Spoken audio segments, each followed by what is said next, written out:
Anyway, after Alaska, I made major up there and got assigned to Armed Forces Staff College, which is a Navy-run school in Norfolk, Virginia, 6 months long. And from there, I went to a staff tour at MacDill Air Force Base in Tampa, Florida, where for a year I worked for U.S. Readiness Command. And then Readiness Command went away with a reorganization that the American military did in 1986. The Goldwater-Nichols Act, I think it was responsible for reorganization of our forces. They set up a new command there, Special Operations Command. They kept me on, even though I was not a special operator. I worked for Special Ops Command for 2 years. Fascinating work. I was working with the people that went in to rescue American POWs in Vietnam, the aborted rescue that's fairly famous. I was working with the people who went into Grenada. I was working with a man who went into Tehran as a Farsi speaking, passing as an Iranian, there to gather the intel for what later became that aborted rescue attempt under the Carter administration. He was undercover in Tehran for a year, uh, and then had to exfiltrate himself uh, to get out of that country after the failed rescue attempt. These are just amazing people. I'm a total special ops groupie. I've got to tell you, uh, that was a real eye-opening assignment. Very high-level stuff. I was back and forth to the Pentagon all the time. I got to brief Jim Webb. I got to brief Sam Nunn. Uh, Met all kinds of power players in the DC structure up there. But that was a whole different life. That was a staff tour. And at the end of that assignment, uh, I got picked to Keflavik, Iceland, to fly the F-15 again. Uh, about a month before, I was to report to Luke Air Force Base for that short course of training that I mentioned before to get requalified in the jet. A fellow who had an assignment to Kadena uh, had a father who was, I think, getting ready to die or something, or had very serious cancer, and he did not want to be over in Japan. He wanted to take a 1 year remote assignment to Keflavik instead, so he could be closer to his dad, and we swapped. And so I got a 3 year tour at Kadena. He got the 1 year tour at Keflavik that I originally was assigned to. So that's how I wound up going to Kadena. But that was okay with me, more than okay, because Japan had always been on my bucket list too. And so we got to go to Japan. Uh, as it turned out, I was only at Kadena for 2 years because now I'm a lieutenant colonel. Lieutenant colonels move around; they get shuffled a lot more quickly than majors and captains. So I wound up after flying F-15s at Kadena, and that was fairly uneventful. Nothing big happened there when I was there. We sat alert at Osan Air Force Base, Korea. Uh, our mission there was to defend, our forces in South Korea should the North Koreans ever do anything. We had a nice deployment down to Darwin, RAAF, at one point. Australia. Yeah, while I was there. We spent a lot of time going back and forth between Kadena and Clark Air Base in the Philippines until Pinatubo blew up, of course. Those were interesting times. I enjoyed my assignment there. Didn't get to fly quite as much as I did before because I was on the wing staff and I had a lot of additional duties to do. But at the conclusion of that assignment, I went to Hickam Air Base, Hawaii, to be the chief of flight safety. And we were there for about 3.5 years. I absolutely loved Hawaii. I loved that assignment. My wife, on the other hand, she didn't like it that much. She was ready to be back stateside, a little closer to family and friends. So at the completion of Hickam, we went to Nellis Air Force Base, Nevada, where I worked for the range group for a couple of years. And the range group runs those ranges and the civilian contractors that work up range that support the red flag exercises and all those other things. And I did want to mention, when I was in Alaska, I was able to go to two red flag exercises. One as a mission commander, which is quite a eye-opening experience. I think somewhere there's a video that somebody taped of all that, but I've never seen it myself. When was that? What This year? was Do you in remember? 85, 80, 84, and 85, I think, two red flags. Okay. Uh,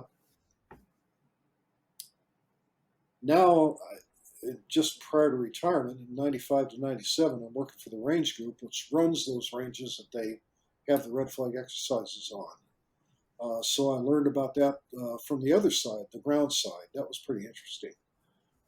I had kind of figured when I decided to retire uh, that we were going to stay in Las Vegas. It's a good family town, believe it or not. It's a good place to be. Mhm. Taxes are nice. The housing costs are not bad. I decided to retire. I thought we would stay in Las Vegas. I'd get some kind of defense contractor work. But as it turns out, the job that was waiting for me, I had two offers. One was to go to Toledo to work for Burlington Air Express as a flight safety guy. Just let me back up for a second. Sorry. On the ranges, were you like keeping scores, or like what were you exactly doing there on the range? Actually, I was managing the contractor. We had Lockheed Martin in those days, ran all the little radar sites that were uprange. They set up the bulldozed airfields and junk airplanes they would put around as targets, shipping containers and whatnot. Uh, so that was all run by civilian contractors, and I was the oversight on that civilian contractor. So I was always going back and forth between the range up north to Tonopah and whatnot. Uh, Very, very interesting work. Um, and I thought I would continue doing something like that, maybe with Lockheed Martin even. Who knew when I retired?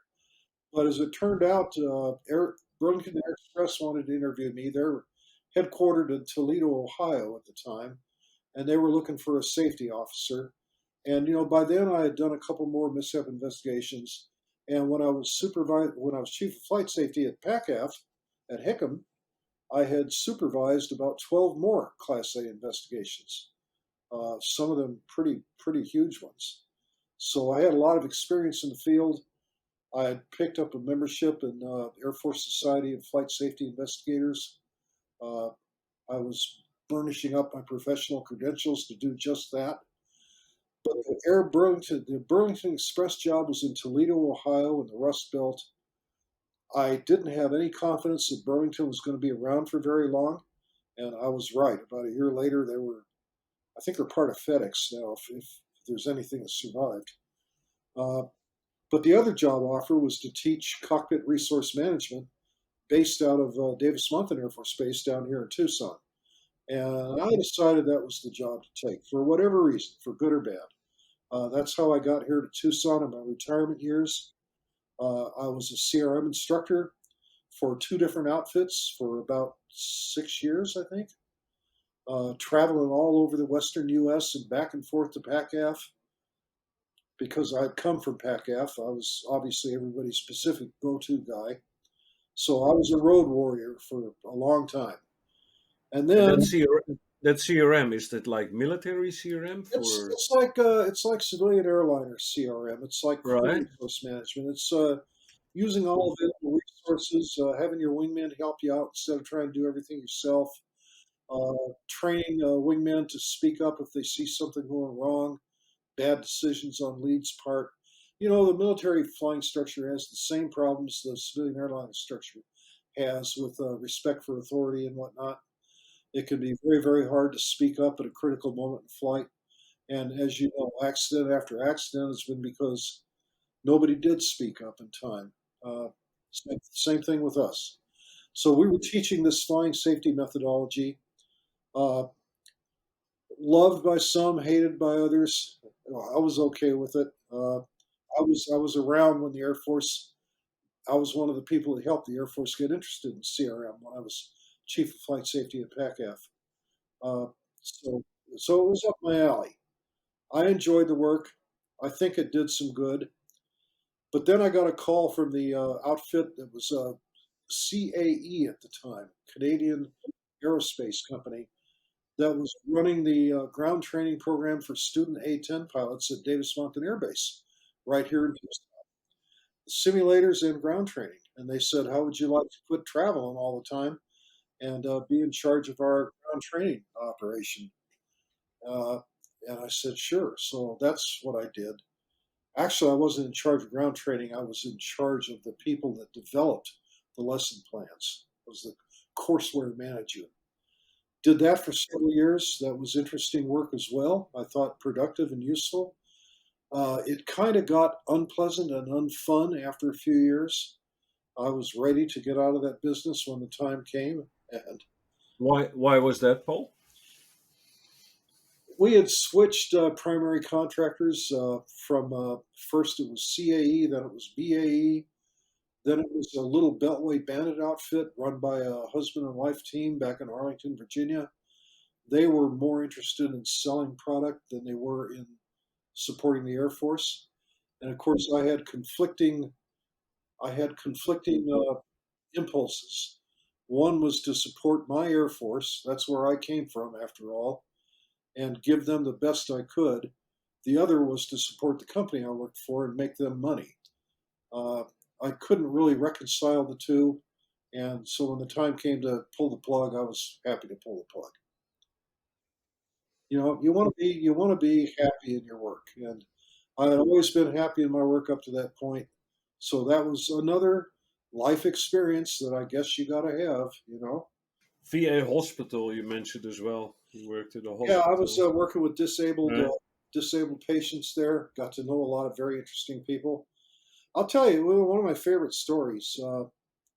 I had this very elderly gentleman. He was in his 90s. I was taking him every day from the VA hospital to a civilian hospital in downtown Tucson, where he was getting radiological treatment for some kind of skin cancer, advanced melanoma, I think. And I was helping him in the back of the van one day. He had big black spots on his arm. And I said, "Is that your melanoma that you're being treated for?" And he said, "No, no, no." He said, "That's from the attack." And I'm right, two and two together. I said, "What attack was that, sir?" And he said, "Well, Pearl Harbor." He was there. He had been a 17-year-old Marine medic. They were up on the hill above Pearl Harbor and Hickam Field, setting up a tent hospital when the Japanese airplanes came flying overhead. And they saw the attack unfolding, the ships being attacked, Hickam Field being bombed from where they were up on the hill. They all jumped into their deuce and a half trucks, grabbed whatever equipment they could, ran down to help out. They set up a field medic hospital right there at Hickam. And at some point during either the first or the second wave, he took some shrapnel through his arm. We hit it off. We became good friends. I had just gotten my first dachshund, and this old fella had just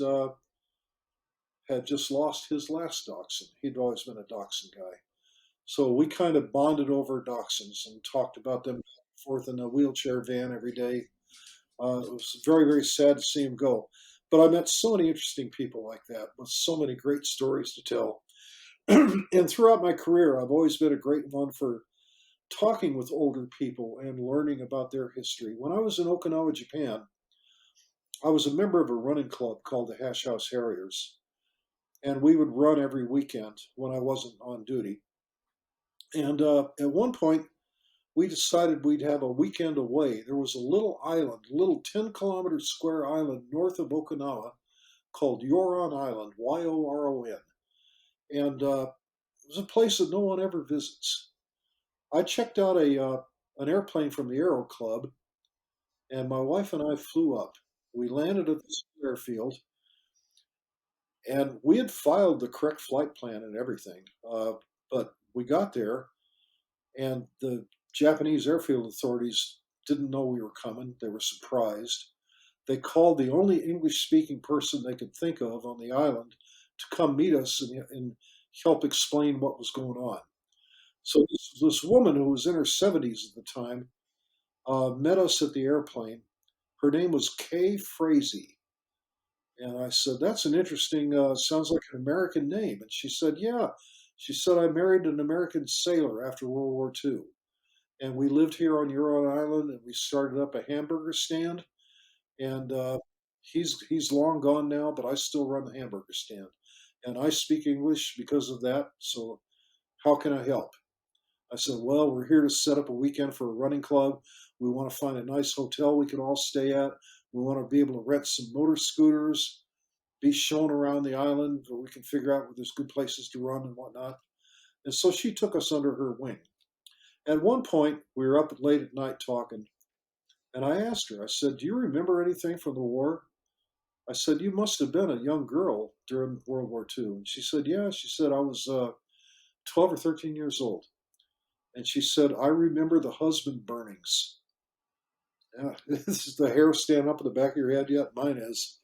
I said, "The husband burnings." When the Americans invaded Okinawa, the Japanese Imperial Army, which of course was occupying this island, they rounded up all the military aged men and they killed them to keep them from defecting to the Americans. And that's what she remembered, the husband burnings. Because I guess they piled up the bodies and burned them afterwards or something. Oh my God. When I was a young man, before the Air Force, when I was living in Germany, uh, with my new wife and our little baby boy, and I was working as a truck driver. I got home late from a run one day. Normally, when you do that, you put the keys to the truck and the paper recording disc from the speedometer. You put it through a slot in the dispatch door, and you catch the bus to go home. That was what I was going to do. But I got to the dispatch door, and there's a light on inside, and the door's unlocked. And so I opened the door and looked in, and I could hear someone singing, but I couldn't see anybody. So I went up to the dispatch counter. I looked over the counter, and there's my boss, Herr Kugelstadt, laying on the floor, drunk as a skunk. Uh, Google stuff. Herr Kugelstadt, I'll never forget the guy. He pulled himself. He was about 40 years old, I guess, 45 in that range. I was like 19 years old or 20, so big age difference. Anyway, he pulled himself up to his feet and he started talking to me. Herr Woodford, Herr Woodford, and he starts telling me this story. My German was good enough to kind of follow along. It's about how he lived as a young teenage boy through World War II. And he lived with different families. He lived with two different families. He's telling me about all this. And I guess I'm not getting the point or something because he looks at me, pokes his finger in my chest, and he looks me in the eye and he says, "Herr Woodford, ich bin Juden." Holy shit. Yeah. His father put him with a Christian family, and somehow he passed and didn't get rounded up. He lost all of his family. You tell me this story. So you can imagine when I worked for the VA hospital with all these elderly disabled guys, I was always looking for stories, and I heard some great ones. After I did retire totally, uh, I went out to the Air Museum and joined the volunteer program out there. At the time, they had about 80, maybe 80 volunteers. They were all men and women my age, maybe a little older, maybe a little younger. Most of them had military experience. A lot of them had aviation experience. Some of them on the manufacturing side, some of them on the military side. A lot of pilots, a lot of navigators. Uh, I had to learn and pass a test, be able to talk about 100 or so different aircraft intelligently and with my facts straight. I started out as a walking tour docent. I would meet people in the main hangar. I would take them on a walking tour of two different hangars, talking about different airplanes. Later on, I became a tram uh, docent, where I would take people on a tram tour of the outside aircraft. Pima has about half undercover and half outside. Uh, so I eventually learned about pretty much every airplane they have on site and was able to talk to people about those. Sadly, though, COVID came along. What was that, March 21, something like that? Yeah. Uh, and they shut the museum down for 6 months. Of course, all the volunteers had to go home. And then when they opened up the museum again, they decided to go without volunteers. I don't really understand why they did that because every other air museum I've ever been to, and I go to air museums whenever I'm on the road, I'll visit air museums. They all have volunteer programs, and they all have people like I was, and people like the volunteers I worked with. people with experience there to talk to visitors and tell them things about the airplanes and the history. But for some reason, Pima decided to go without volunteers. Instead, they have hired a couple of people, only a few people. They're actually paid staff members now, and they do canned lectures. They'll set up a lecture podium at some point in a hangar. They'll give a talk on the SR-71 Blackbird for about 20 or 30 minutes, for example, and then that's pretty much it. They do still have tram tours, but again, these are paid drivers now. I don't think they have any experience. They read from a script, so if they get questions that throw them, I guess they just say, "I'm sorry, I'll have to get back to you on that," or whatever. So not so good. And they even had plans at some point to have chips embedded in every sign by every airplane, to where you would carry a little wand with you, a little like a remote that has a tiny little speaker in it.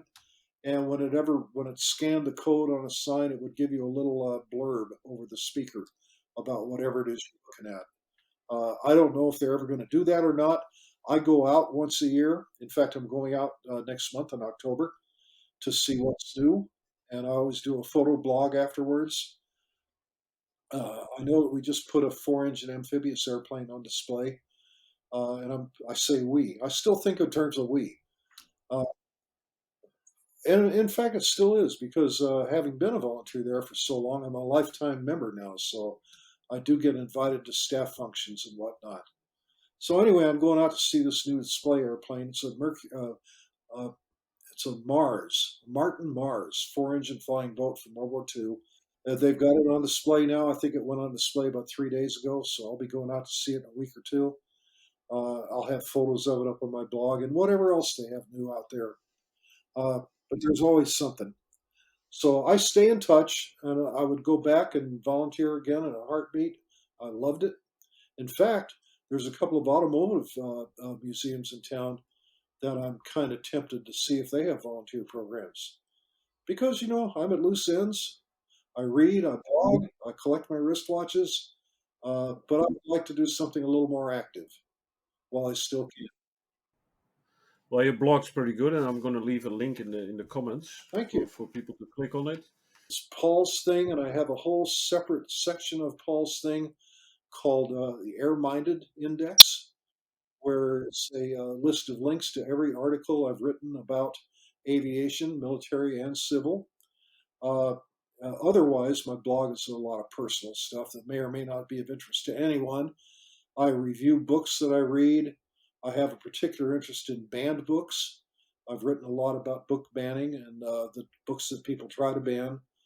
But I do these aviation articles, and that's my true love. And there's a whole separate section called Air Minded that people can look up if that's all they're interested in. Your nickname, Skid. Would you Oh mind yeah, yeah, yeah, explaining the yeah. audience where the That nickname goes comes that from? goes back to Soesterberg. When you first get assigned to fly fighters, uh, you're going to get what they call a tactical call sign, a nickname. Uh, Sometimes they're flattering, sometimes they're not. Mostly they're not. Mostly they're from some kind of a screw up, and everybody does a screw up sooner or later. My screw up was landing one day after an alert scramble at Soesterberg. We had read on the NOTAMs before the scramble that they were going to be working at the departure end of the runway, and that when we landed, we'd have to plan to turn off early on a taxiway rather than go all the way to the end of the runway. Well, I forgot, and I landed first. There was two of us coming back, and I'd forgotten about that. And I'm rolling out on the runway, and I suddenly remembered, oh my God, I got this taxiway coming up real quick, and this is the one I have to take. So I stomped on the brakes. Well, at that point, I was going so slow, I was down to under 30 knots. The anti-skid doesn't work below 30 knots. So I locked up, yeah, locked up the tires. I skidded a good distance. One of the tires blew. Big hunks of rubber went flying everywhere. And I came to a stop on the runway. And the Dutch tower controller, they use Navy terminology over there, as you know. He said, Alpha Kilo 02, you have fouled the duty. And indeed, I had. Interestingly enough, that day, uh, Prince Klaus was visiting the airfield with two young sons, two little blonde haired boys, probably about 8 years old and 10 years old, maybe. And they were being driven around in a staff car by our commander, Colonel Al Pruden. Prince Klaus, of course, was Beatrix's husband. I'm not sure if Beatrix was queen yet or not. Julia, it may still have been Queen Julia, because this was right after I got to Soesterberg. So I think Julia was still queen, and she had not abdicated the throne yet and turned it over to Beatrix. But Beatrix, whether she was princess or queen, she was married to Prince Klaus. And there was Prince Klaus with the two kids. And they'd been out to see us on alert before we got scrambled. In fact, they scrambled us for them, I think, primarily, so they could see us scramble. And we'd come back a half hour later to land. And here I am now on the runway, surrounded by hunks of smoking tire, sitting up in this cockpit 12 feet up in the air with the canopy up and the engine shut down. And here comes this staff car. And out hops Prince Klaus and Colonel Pruden and these two little boys. And they all walk around the bottom of the airplane looking very solemn, looking at all this rubble. And Colonel Pruden looks up at me sitting up there in the cockpit and he says, "Well, Skid, how do you like your new name?" That's how I got to be Skid. Did you have any scary moments during your career? So you mentioned scary incidences. I've had a couple where I was doing intercepts over water, once over the North Sea at Soesterberg, once over the Pacific at Kadena, where I lost SA as I went into my descending hard turn. Realized about halfway through the turn that I was getting too close to the water. Had to roll wings level and pull to avoid hitting the water. Either one of those would have been, I'd have been dead on the spot. I've had friends die doing exactly that. I had a commander die doing that in Alaska, deployed to Korea. He smacked into the Yellow Sea off the coast, and I was his summary court officer, so I know all about that one. Uh, these things flash through your mind. You never forget them. It's like having a near collision on the highway in your car. I think, oh my God, I can't believe how lucky I was. Uh, so, yeah, you really appreciate life after something like that. Probably the scariest thing was a lightning strike.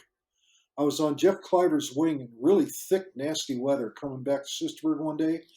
Absolutely very, very dark gray. You couldn't see the ground, couldn't see the horizon. It's just we were in the middle of a cloud.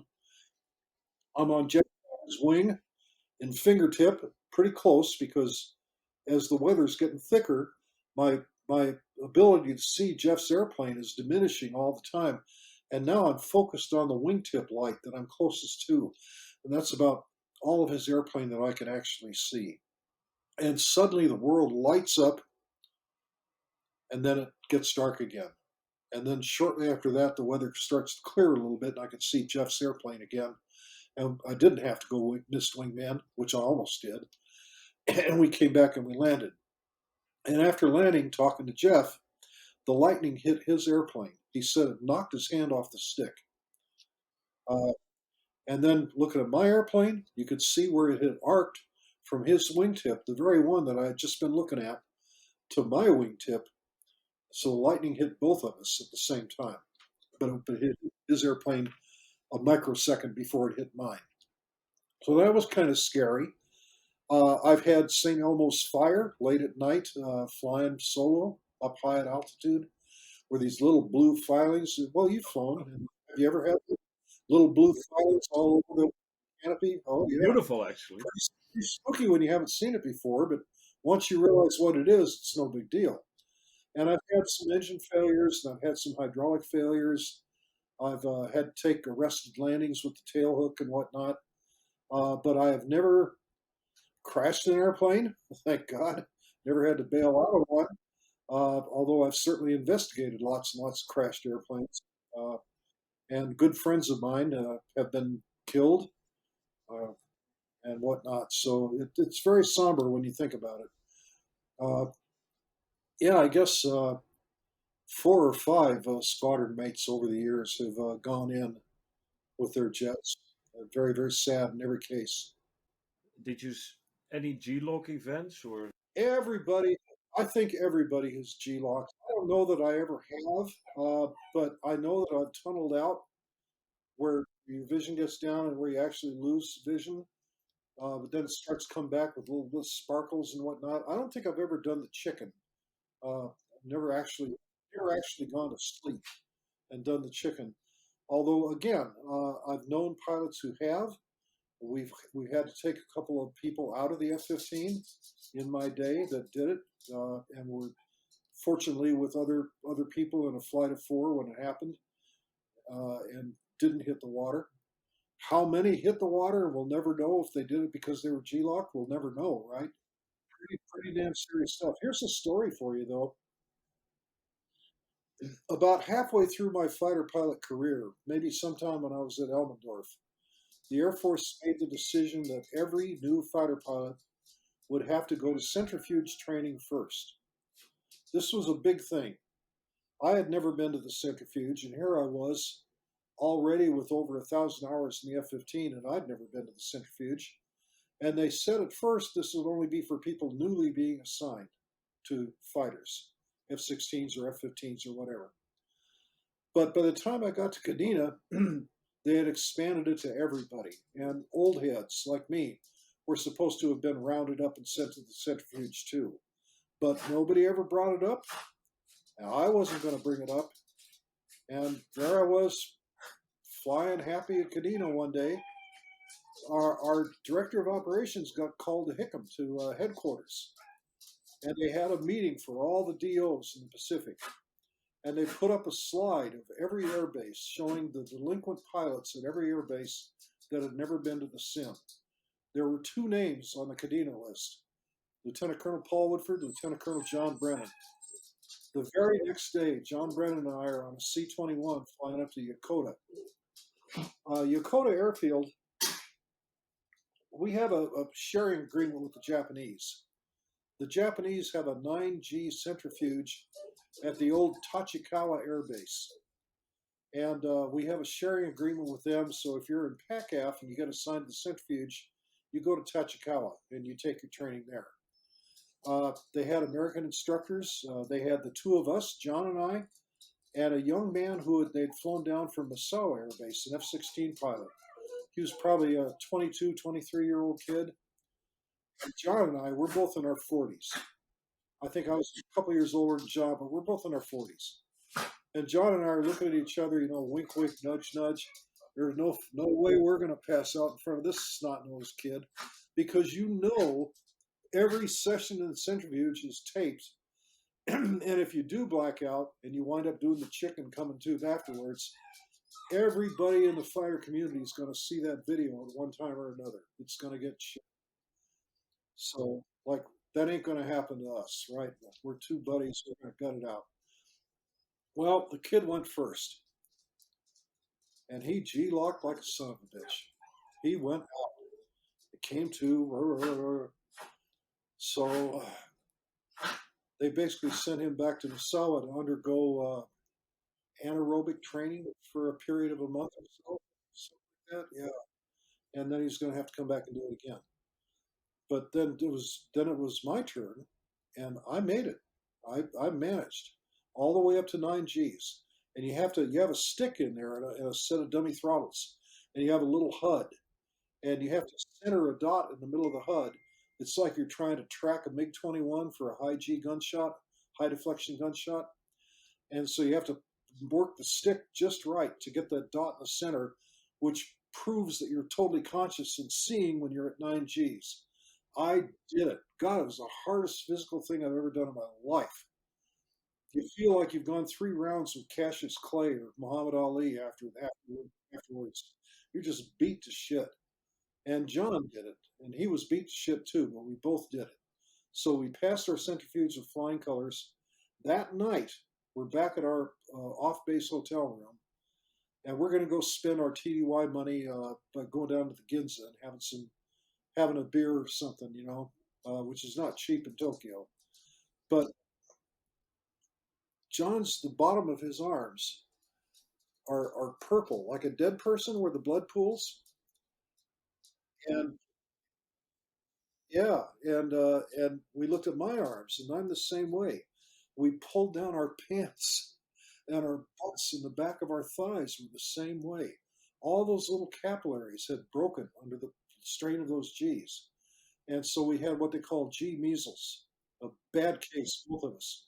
But then we started talking about this 22, 23-year-old kid from Masawa, and we realized, wait a minute, he's a new guy. He would have been to the centrifuge already before they ever let him touch an F-16.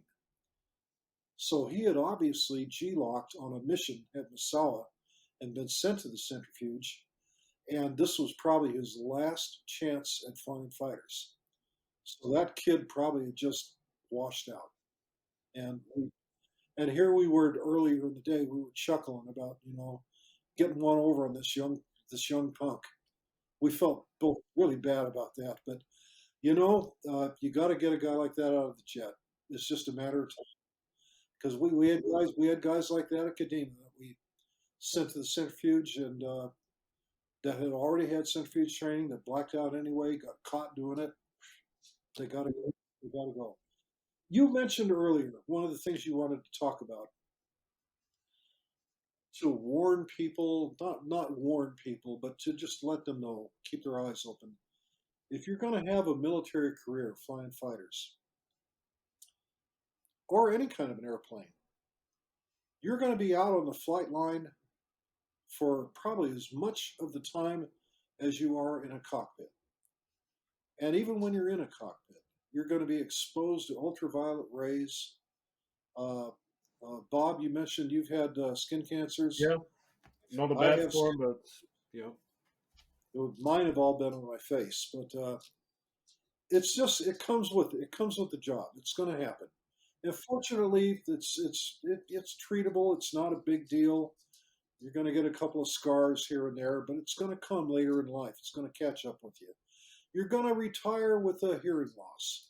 You'll probably retire with a 10 or 20% disability for hearing. That just comes from exposure to jet engine noise on the flight line and whatever. Again, that comes with the territory. In my case, I think first generation of pilots to fly truly 9G capable fighters like the F-15 and the F-16, and of course they all do it now.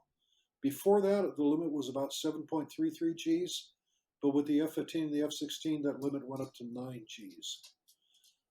I was a 200-pounder in those days. You pull 9 Gs, you weigh 1,800 pounds. And that has an effect on your body as well. I've got torn veins in one of my legs. They actually tore away from bigger veins, and I've had to have surgery for that to cauterize them and close them off. They won't say so, but I'm convinced that comes from my high G environment. It's the price you pay. Uh, Gosh, what else? Going up, even in a pressurized cockpit, going up to 50,000 feet and back down again, that takes a toll on your body. You come down from a mission where, let's say, you fly two BFM sorties in a row, and you get up and kiss the high 40s or 50,000 feet even on each mission. Uh, you're going to feel, to a small degree, you're going to feel soreness in your joints, in your shoulders, and your elbows. That's the bends, literally. You're going to get that, and that takes a toll on you. You go out there on a regular BFM day, let's say at 20, 30,000 feet is all, but you're pulling a lot of G's, you're dogfighting. Let's say you double turn or maybe even triple turn. Uh, Again, when you're done, you're soaking sweat. You're beat to death. You're going to sleep well tonight. When you're actually, sweat's going to come out from the bottom of your helmet. It's going to sheet down in front of your eyes. It's unbelievable. It's hard physical work. So, my God, you got to stay in shape. That's all I got to say about that. And even if you do stay in shape, when you're older, some of that's going to catch up with you. Now, I'm not disabled by any means.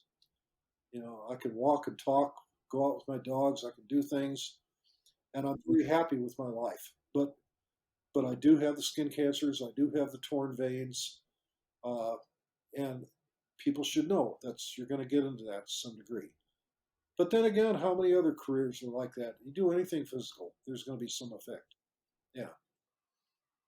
In fact, one of my mates at Pima Air and Space was an F-16 pilot who was flying in the back seat of an F-16 as an IP with a young guy up front. He would turn his head to check six just as the front seater laid on 9G pull, and he cricked his neck, and he walks around like this now. He can't straighten up. He paid a heavy price for that.